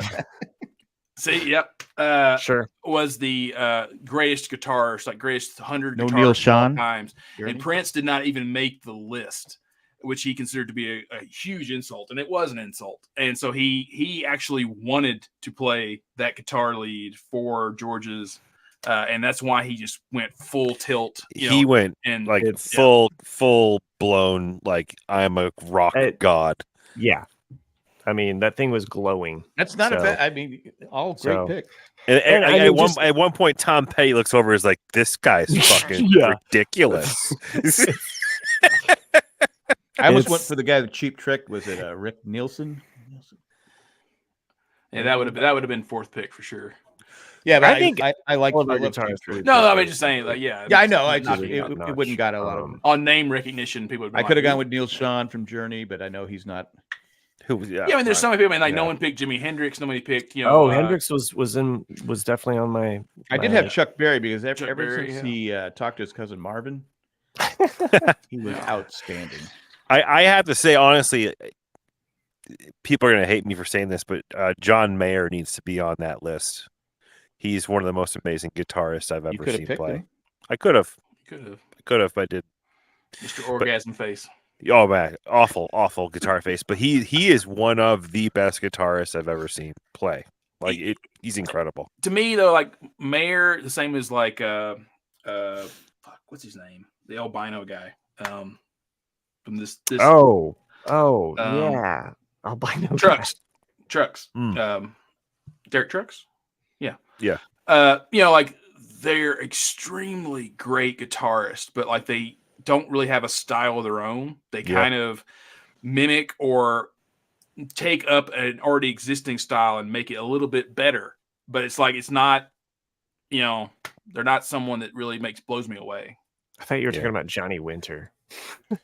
Johnny Winter. I almost thought about Pete Townsend. Pete Townsend, yeah. We couldn't have another person from the Who. Like I think we've met our limit. Wasn't Eric Clapton interviewed once, and they're like, "How does it feel to be the greatest guitarist of all time?" And he's like, "I don't know. You should probably go ask Prince." Yeah, I mean, he's not. I like Clapton. I think he's extremely talented, but just one of those arguments. It's one of those arguments that you can have, or debates. Like Jay would be great in this debate here too. Just arguing because like people who like the Edge, or Jay's a good guitar player. I can't lie. Or Jeff Beck, for example, Beck's an excellent guitarist. Mm-hmm. But he just passed away this year, didn't he? Yeah. There's so many good lead guitarists. Yeah. No, I mean, I think obviously there's a list of 100 great guitarists and they left off Prince. So there you go. That's how many like great guitar. That's a great pick. I think you're going to win this one. I think you're going to win. I'm just thinking about my super group here, but Brian May for sure, and Jimi Hendrix were my other thoughts. So mainly again because I've been listening to Queen 2. Queen's awesome. That album. Queen 2 is the one that to me. I didn't realize that there's a song that has backwards music on. Yeah, and it's like so cool. Queen 2 and Miracle. I picked Jay. Those are the two records that I listen to the That's least. a Jay pick, but I know they're good. Yeah. The March of the Black Queen and 7 Seas of Rye. I've always loved that song. So. Sheer Heart Attack, their third record, to me is one of those that like people don't give it enough credit for how good it is. But if you get a moment and you're flipping through TikTok or whatever, do a search for this dude. His name is Marcin. I'm not sure how to pronounce it. Marcin. He's this like this young dude who is just a ridiculous acoustic guitar player. Like he's one of those people who had just the way they strum the guitars. Like it sounds like he's a one-man band. See the guy in the streets. He has been in the streets before, yeah. But like he's got tons of stuff that like on the internet right now. But he's actually mind blowing to watch play. It's like Billy Strings, Yeah. But this dude's like fucking nuts. So just if we have a second, you should watch one of his videos because it's ridiculous. We got time. Yeah. You want to talk about more back pain? Yep. Eddie Hazel, Matt brings a good point. Funkadelic. I mean, like I said, there's so many great guitarists. I mean, well, next week was Singers. Singers is gonna be hard. Yeah, I mean, I figure I kind of figure who Jack's gonna go with, but someone should steal it from him just to piss him off. You never know. Won't piss me off. I have several listed. I did think it would be funny if one of us was basically like fantasy drafted, like basically just one entire band. Like I know, like I kind of thought about it. I almost wanted to make that a rule. Like you can't just pick the Beatles. You can't make the Beatles. Okay. Yeah. I like my band so far. I'm pretty happy with it. Yeah, they're all great picks. Like I said, like I would have picked Gilmore. Chris beat me to it. Sorry, but it's fine. It's kind of like that video I sent to. I mean, I would have picked. I know I sent it to Chris and Matt. I might have sent Jack too of if David Gilmour play with Metallica, Yeah. This guy comes in, and it's just like that's the kind of stuff I love. Is like hearing how someone would take a different approach to a song and how they would play to it, and you just see this guy emulating the way Gilmore plays to a Metallica song, and you're just like, "Holy shit, that's awesome!" You know, like. Are you the one that sent the Van Halen one? I did. Yeah, I sent that one to you. That was funny. Yeah, that was funny. It was like it was so well done. It was like so well done. Yeah. So I know I sent to Chris and Matt too. It's like someone took Lindsey Buckingham. I lost faith in Lindsey Buckingham when he never got to speak on What's Up With That. Oh. So I mean, Lindsey Buckingham. I really like Lindsey Buckingham. I think he's very brave and he's very innovative for his time. I just don't consider him like a go-to lead guitarist. Yeah. Like what about Kenny Loggins, guys? Nope. Okay. I'm all right. Now we're doing favorite movie songs. Yeah, I know. Well, I mean, when you say Lindsey Buckingham, I can't help but think of the Vacation. Right. Yeah, I will say Never Going Back Again is actually an acoustic fucking dream of an album or of a song. Find that thing we're supposed to upload? No, I mean, but no, I wasn't looking. No, I mean, actually, if you want to listen to peak Lindsey Buckingham, you listen to just Big Love alone. And the way he's fucking just picking the shit out of that. Just John, the retired guy, he cannot get over the fact that his fan favorite, his boy, picked Allman. Yes, that's the way it's gonna stand. Sorry, Almond Joy. Come on. Maybe you just don't know. They named a candy bar after him. Yeah, John. I mean, look, you can't knock Dwayne Allman. Look up anything at Dwayne Allman. Listen to just how he basically invented fucking slide guitar. I mean, it's Dwayne Allman is. That's what I'm saying. That's it's actually one of the biggest crimes probably in music history is that he died so fucking young. But he influenced more guitarists in his like 4 to 5 year period than most guitarists ever did. Same as Jimi Hendrix. Tom Scholes of Boston. I mean, Dwayne Allman is fucking unbelievable. I mean, just listen to the first two Allman Brothers bands. Listen to Live at the Fillmore. He's the white Jimi Hendrix. You heard it he is first. I mean, if Dwayne Allman and Jimi Hendrix played together and made a record together, melt your fucking face off. What do you think we're going to get that way with AI? It's just like, okay, we're going to feed all of this Jimi Hendrix guitar, all of this, I don't know. I think the AI, I think someone said it like 6 months ago or so, is that AI is going to be good at emulating that style, but they're never going to be able to innovate, as in like completely make something original. It's just technology that's what the actors were worried about. Yeah. Right. Being replaced by AI, which is going to happen. Yeah, but they've shown that, especially with paintings. One of us is basically. I mean, here I am. I'm halfway there. Yeah, we can do better. But can. Software update coming out soon. It's gonna make my persona look even better. So we'll see how that goes.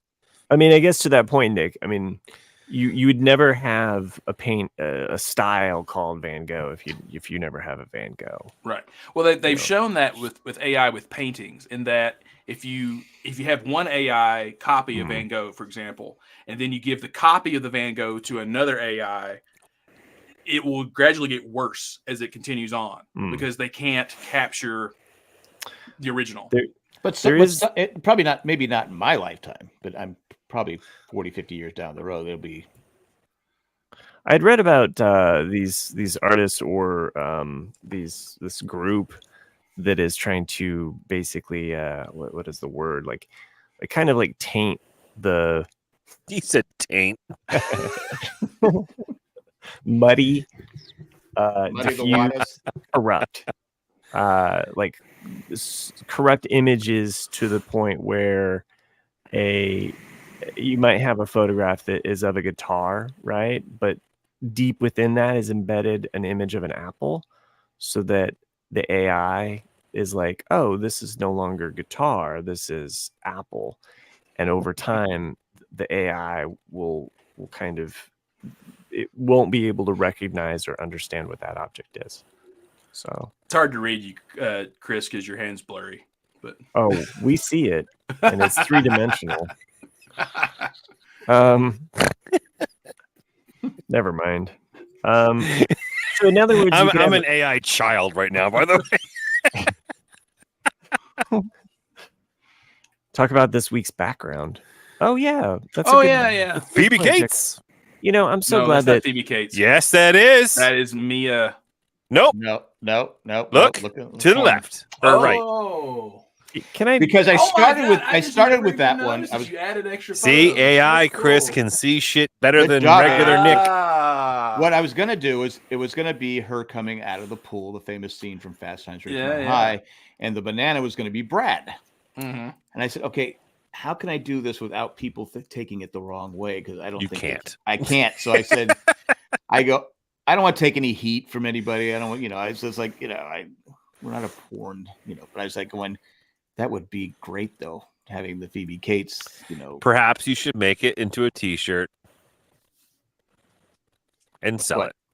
Phoebe Cates and a banana. Yeah, there you go. I don't know. I don't know if I can spell her likeness. It could be your company logo. I think if you make an RCAD T-shirt for this season, you should just put a banana on the back side near the bottom of the T-shirt. So, what's weird is that the picture, you have the Breakfast Club yes, in there, and then the banana is actually behind the Breakfast Club. I won't pick on you for your layer choices, but there you go. It's how it came out. I erased. I see it now. Yeah, you catch, Matt. You barely just see it in the corner, but yeah, I don't see it. Yes, dude. Let me see. You got an artist being a dick. Yeah. Being a dick. He's bitching about your layer order and the fact that the photo is on top of the banana. Oh, can I just say that Jackson Glatfelter, thank you for bringing something up. Talk about this week's background. It's so nice to have listeners that want to interact and kind of have a say in the show. And I know what you're saying. I just said fuck it. I just got tired of doing it. You have so much to do every week, Jack. Sherry, I see your question. She asks, a Louis Vuitton bag, a new drone, or an Apple Vision Pro? Ooh. Okay, I will say an Apple Vision Pro. I'm gonna go That's drone. The drone. How much is that? It's an okay. So it depends. Drone. So if you I don't get the Louis Vuitton stuff, so I don't Louis get Vuitton bag. Love that. Yeah, I don't get because Cindy's always loved it. I go, I don't get it. It doesn't. I don't get it either. Louis Vuitton bag. As soon as you buy it, like a brand new car, it's going to devalue. But I look at it, I go, "There's nothing." They're fucking ugly. Yeah, that's what I'm saying. They're ugly. I don't get it, but people will kill for it. Yeah. Apple Vision Pro right now is $3,500. Price will probably go down, maybe, unless they make a lot more improvements of it. A drone, same thing's going to devalue, but a good drone is probably $3,000, $3,200 right now. John, if you get John the Mavic 4, you should have done it. No one's watching anyway. Yeah. So I don't know. Like, how much is a good Louis Vuitton bag, Sherry? They're like I've seen people go through the airport with all the luggage as Louis Vuitton. A good drone. They're there for the show. Stupid. They're there for the show, especially luggage because it's going to like. Why would you pay so much money to advertise for the company? And then you want to give it to someone who loads your luggage onto an airplane? Yeah, no. Because you know what they're going to do to it? They're going to throw it or they're going to steal it. But that's you're thinking something inside a Louis Vuitton would be expensive, right? It's the same thing though, like with Beats. Though I mean, I remember bitching about that a couple years ago, and someone remained quiet because they were in partnership with Beats. But Beats are one of the most overpriced products ever. Look, I just want to distance myself from that and that conversation. What? No, they are. I mean, there's so many other headphones that are way cheaper. They're just as good quality as Beats, but Beats are expensive because of the fucking advertising. It's again going back to Jesus. I buy it's all about the advertising ones on Amazon. Yeah, it's what you can sell people. What is going to sell? Okay, you know what I hate about the Apple AirPods, earbud. That they made them wireless and then they sell like a necklace. I don't like the way they fit into my ear. Like it's just this one pellet, and it's like shove it in there. You better figure it out, and it doesn't fit in. It always falls out, and I'm like, fuck this shit. Like, make it. How small are you getting them? I mean, this is maybe you should get big ears. No, they don't fit right. Right. And I don't like the way that they. I wish that there was a better connectivity into the ear. You know, like a Don't they have better way some that that clip on the back of the ear now? Probably. I don't know. It's like, yeah, I bought the Sony. Sorry, I'm the not Sony ones, trying you to know. shit on anybody's. Well, thanks business. for helping my stock go down again. Jesus. Oh, come on. We're talking about a $3,500. Yeah, see, John even says you have weird ears. All right, moving on. Maybe you're trying to jam bananas in there or something. No, I'm just, even with the iPhone, like the earbuds that they give you, they never fit properly. I could never. It fit in my ears So just fine. good for you. Good for you. I know what you mean, though. I'm the freak over here that they just don't Yeah. fit, and then if you don't fit into them and they just fall, you're like, well, fuck this shit. You know, I'll just get the No. cheap. Yeah, I always like the scent. Nice. See? Oh, see yeah, the corner? Yeah, the best ones. Okay, the best I ones just got always lazy. Got were Jesus Christ. the scent. Did you say the Pissed me off. Sennheiser? Is that how you say it? Who? Sennheiser. Sennheiser was always the ones that Sennheiser fit the best in the buds, because you have they give you 3 different sets of the rubber pieces. So depending on the size of your ear canals, you know, you can change them out, and those always sounded great. Thank you, John. I feel seen. Thank you, Kim. He's also the one that said you have weird ears. Well, okay, but then he's blaming his wife for also having weird ears. So, you know, he married somebody with weird ears. How bad can it be? Now, you judging his wife now? No, you are. I'm not. I never mentioned his wife. You mentioned his wife. Just saying. What is? What Chris are has a you weird- I know.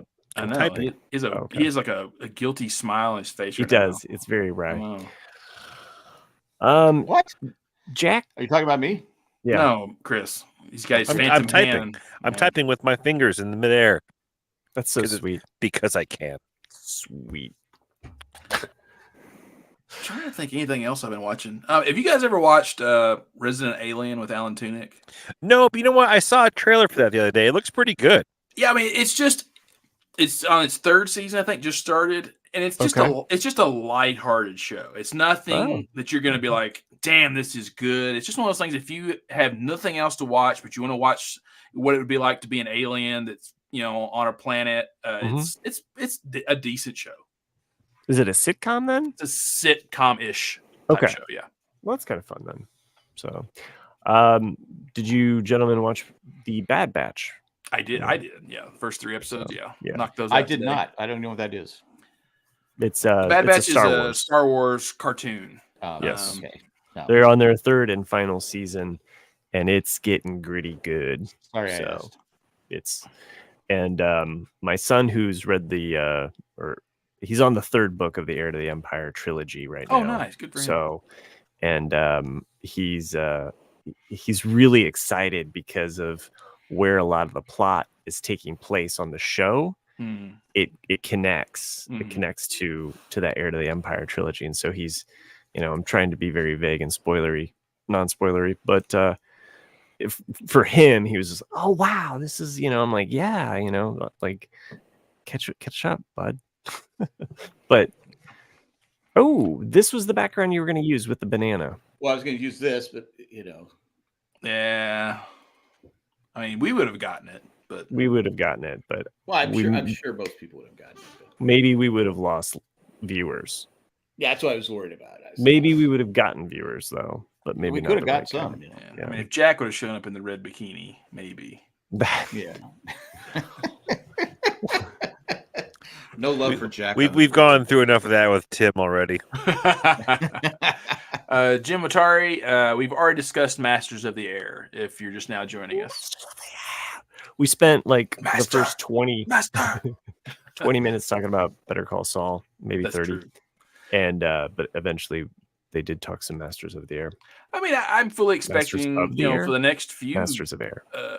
I'm sure for the next, predictable 4 episodes, I'm sure you guys will talk about Better Call Saul because it's all new to you 3. So, Yeah. I fully expect to discuss it. No, it's been enjoyable. So private chat message. yeah, check out his private chat. Well, that's a shame. You think it could have more stamina? That's just That's what I'm thinking. That's not what Pay the $3,500 for a good hooker, and What? Oh, you mean the choices? Going back to Sherry's choices. Sure. Anyway, trying to think of anything else I've been watching.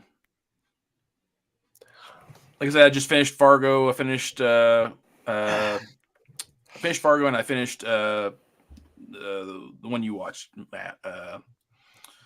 True Detective. Yeah. Oh yeah. Yeah. Oh, and if you haven't, or if you're in a binge break, again, I can't recommend Welcome to Wrexham season 2 enough. Right. It's a solid follow up to that show, and it's a show that, like, if you're watching several, you're going to get to episodes and you're like, oh, this is taking a different turn, but the payoff is there. So these are pretty good. Make the bag louder. If you go to Costco, these are pretty good. yes, I always like the kettle chips. Those are pretty Let me good. hit mute while I wrap. Even the mustard ones are good, which you wouldn't think they would be, but they're good.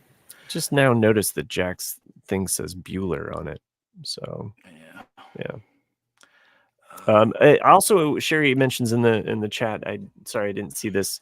My husband had the same thing with the AirPods, Matt. The AirPod Pros were better for him. So, yeah. I don't think we could offer that. For an extra fee, you can join the private chat. I don't know, because sometimes Matt gets a little crazy in there. Did you guys? I know I brought it up like a year or two ago. Like, did you guys ever get around to watching Station 11? Yeah. Oh yeah. Okay. Good. Yeah.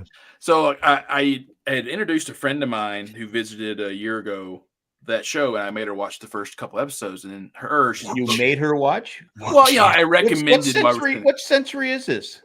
Fine. Yeah. I said, hey, watch this show. So she watched the first 2 episodes, and she's a bookworm, so she immediately bought the book, and then read the book, and then she sent me this picture that author had written 2 other books.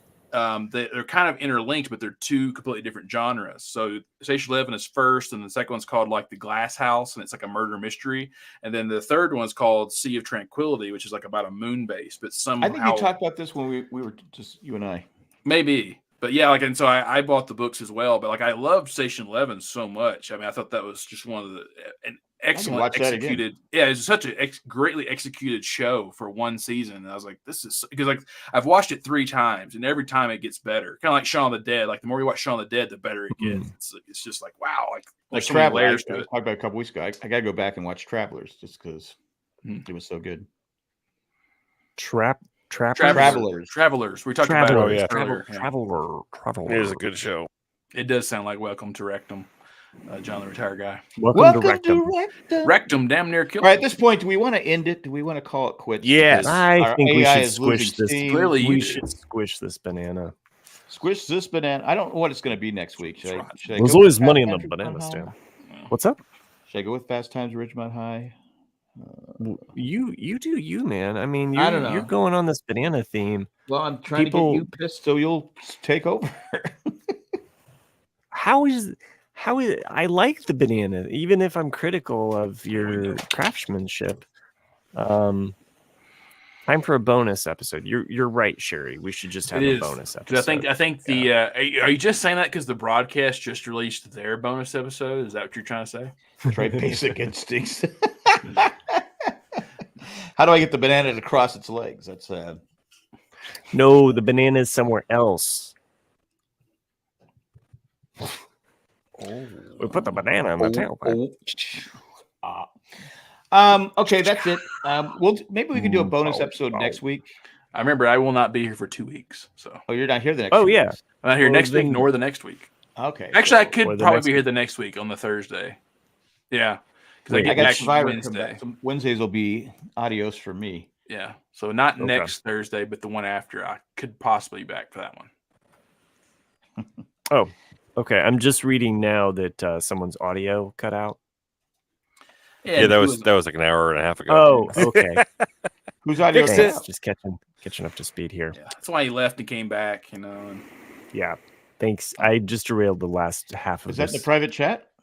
No. It's in your texting thread. Oh, Okay, I'm sorry. Anyway, well, maybe next week we could do a bonus episode without Nick.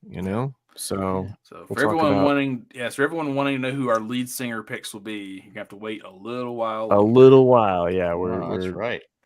Yeah. So it gives you more time to vote and complain about who we didn't pick for the guitarist, because everybody's gonna have something to say about the guitarist thing. Of course. Again, if you're not listening, we don't care.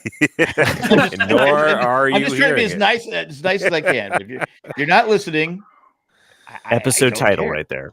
If you're not listening, we don't care. If you're not listening, I don't care. Right. Not that you can't have an opinion. That's like the most passive aggressive title for an episode too. If you're not listening, I don't care. I don't care. I approve of this message. That should be the episode title. Yes, Chris stamp of approval. Yes. Oh, I can finally retire. AI. Jesus Chris.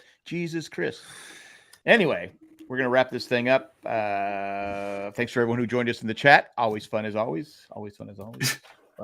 Yeah, and thanks, Sherry, for mentioning the verses. John, the retired guy, says, "I'm listening, and I don't think you care."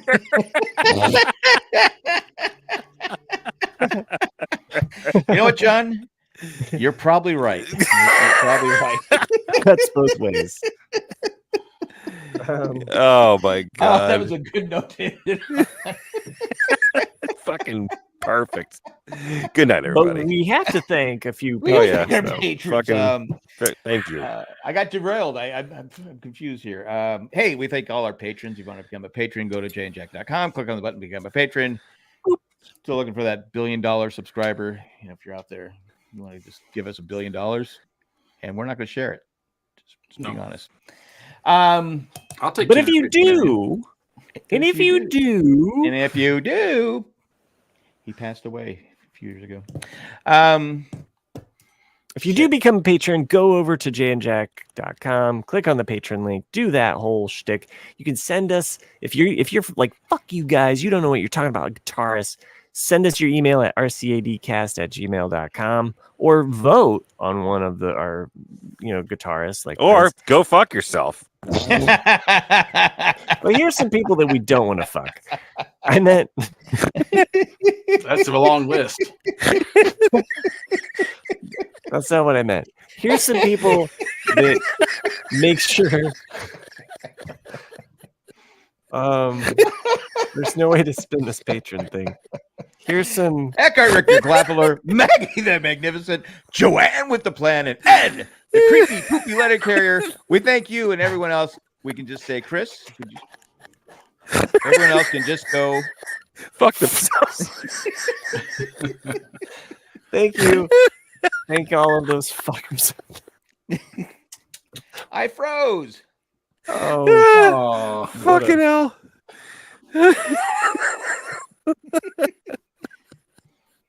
I don't care. I love it. Can I end the stream? Fuck it, man. I'm trying. It won't end because I'm frozen. Oh no, I'm frozen. Hello, here. You're among the little people now. Sort off. Jimin. Can you just end it? I can't. It won't Sweep do it. frozen. Sweep the leg, Johnny. It's hot and shitty with continued hot and shitty. Well, on this note, I'd like to thank all of those fuckers that joined us live in the chat. I can't do anything. This fucking thing is frozen. I can't even get out of this thing. Oh, Will Fry's gonna start devs now. Hey, we accomplished something. We got Will to start devs. Enjoy, man. It's a fucking blast. Bonus. This is the bonus. This is the bonus track at the end. Yeah, play this backwards, and guess what we're going to be saying to you? Well, them should them up. Fuck you. Now Jack left is going to keep recording until he comes back. This is also a certain form of podcasting hell. Like, hey, you're live, and you're never going to end. Maybe it's because we have the ghost Jesus Chris. He's just kind of punishing. Watch Bad Batch, Chris. Yeah, I know. I gotta watch the first season of it. I only watched half of it. You've never watched Bad Batch? I only watched the first half of it. Oh man, the first episode of the season 1 is fucking awesome. Yeah. I gotta figure that out. It grows. Yeah. It I gains. got so many fucking shows I need to Sure. watch, but I will say, watching them on this fucking thing is amazing. I forget that I even have a fucking TV. I kind of wondered if that would be the case. With, It is like that. fucking awesome. That is like the next level of TV viewing. The thing is, I live by myself, so it's okay if I had one, but I'd just be afraid, like with you having a little boy, you'd be watching TV and then just a dick punch out of nowhere. No, so well, yeah, that could happen, but like, but that could happen when I'm watching regular TV too. That's true. Yeah. So like, what the fuck? Like, I don't. No, but it's you can have it set up so you're not gonna get like over consumed with what the screen is, but like, but you can like see pass through, like you can see transparency some of things around you, which makes it safer. We can't pop the things up on the comment screen here, what people are saying in the chat, but yes, Matt Treist. I think that True Test when Boston rewatches that scene in White Lotus. Season 2, because with his Italian crush, yeah. Oh, for fuck's sake, yeah. Yes, we're back. I can end it now. Yeah, there you and go. that You last probably section should. This is going nowhere good. No.